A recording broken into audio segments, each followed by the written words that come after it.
স্মৃতিশক্তি বৃদ্ধিৰ বাবে এই 5বিধ খাদ্য খাওক। আধুনিক জীৱনত স্মৃতিশক্তি হ্ৰাস পোৱাটো এটা সাধাৰণ কথাত পৰিণত হৈছে।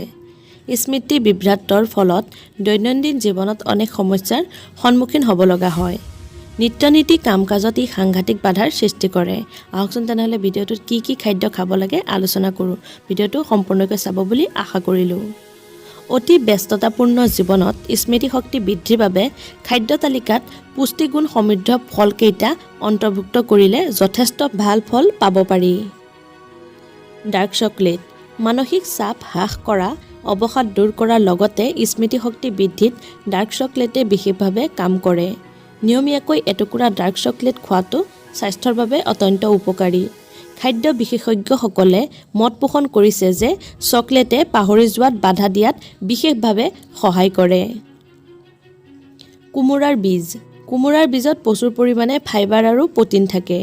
কোমোৰাৰ বীজ শুকান অৱস্থাত বা তৰকাৰীত দি খালে যথেষ্ট ভাল ফল পোৱা যায়।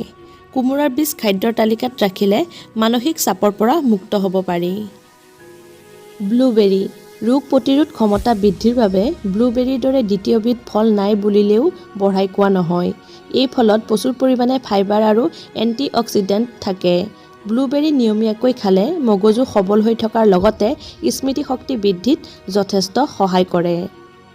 আখৰোট স্মৃতিশক্তি বৃদ্ধিৰ ক্ষেত্ৰত যিকোনো ধৰণৰ শুকান ফল অত্যন্ত উপকাৰী। বিশেষকৈ আখৰোট স্মৃতিশক্তি বৃদ্ধিৰ ক্ষেত্ৰত অত্যন্ত উপকাৰী। স্মৃতিশক্তি বৃদ্ধিৰ বাবে নিয়মীয়াকৈ এই কেইবিধ ফল গ্ৰহণ কৰিলে যথেষ্ট সুফল পাব পাৰি। কফি সাধাৰণতে মানুহে ভাবে যে সঘনাই কফি খোৱাটো বদ অভ্যাস। স্মৃতিশক্তি বৃদ্ধিৰ বাবে নিয়মীয়াকৈ কফি খোৱাৰ অভ্যাস কৰিব পাৰে। কফিত থকা কেফাইনে শৰীৰত বিৰূপ প্ৰভাৱো পেলায় যদিও কফিত আছে প্ৰচুৰ ৰোগ প্ৰতিৰোধ ক্ষমতা।